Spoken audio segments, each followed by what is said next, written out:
I went through 6 months of comments and it seems to be the same questions over and over again. So in this video, we're gonna answer them all. The first one, most asked by a mile, xanthan gum. Because we're using lower fat milk, we need something to make the ice cream nice, thick, and creamy. So that's where the xanthan gum comes into play. And my recipes usually call for 1/8 to 1/4 teaspoon of the xanthan gum per pint. But here's what it does inside of your creamy. When your base freezes overnight, the water and the milk form ice crystals. Big ice crystals equal icy, chalky, powdery texture when the machine spins it. Xanthan gum interrupts that. So when the blade hits it, you get smooth and creamy instead of spun chalk. Next one, cake batter extract. And the questions I get on this is, what is it? So if you ever made cake before and you have that raw batter in front of you and you just get a whiff of it, that's what this smells and tastes like. The best way I can describe the smell, it's like a sweeter, buttery vanilla. And you can get this at any grocery store. I believe I got this at Target or Walmart. And you don't need too much, about a teaspoon works. Any more, the flavor is just way overpowering. But personally, I think it's a really good flavor enhancer and I use it in my confetti crush creamy. Next question, what is ultra-filtered milk?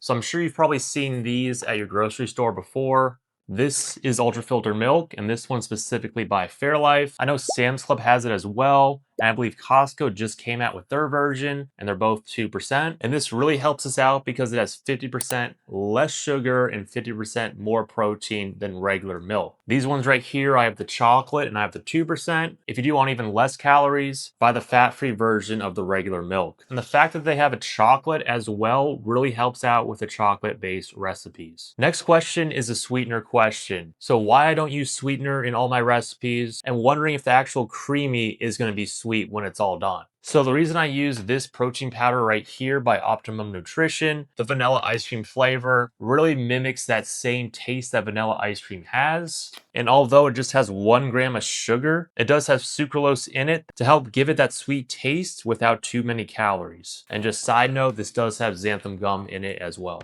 So I think that the protein powder makes it sweet enough, in addition to the mix-ins I put in there as well. So if I'm putting in peanut butter cups, mini M&Ms, Oreos, I feel like that makes the whole thing sweet enough. It doesn't need any more sweetener. But if I did want to make it a little bit sweeter, and I do this on some fruit recipes like the banana recipe, I like to make that extra sweet. So I'll use this right here, this 0-cal sweetener. And you get this at Costco for a pretty good deal, just buying in bulk. And the amount you add just really depends on how sweet you want it. So up to 2 tablespoons would be pretty sweet. But if you want a little less sweet, about a tablespoon works well. My creamy came out powdery. What did I do wrong? Fix number 1 is just give it a respin and don't add milk. Don't add anything. Just run another spin cycle, and 8 out of 10 times, that's all it needs. Fix number 2, check your freeze time. Less than 18 hours and the base won't be solid enough. More than 24 hours, it may get too hard. So the sweet spot is overnight, 18 to 22 hours. If you do happen to put it in the freezer for more than 24 hours, run it under some hot water for about 30 seconds to help make it less icy. Fix number 3, make sure you use xanthan gum. If you skipped it, that's why. It's really not optional. I hope this answered all your questions. If you disagree with some of my answers or have more questions, drop those in the comments below.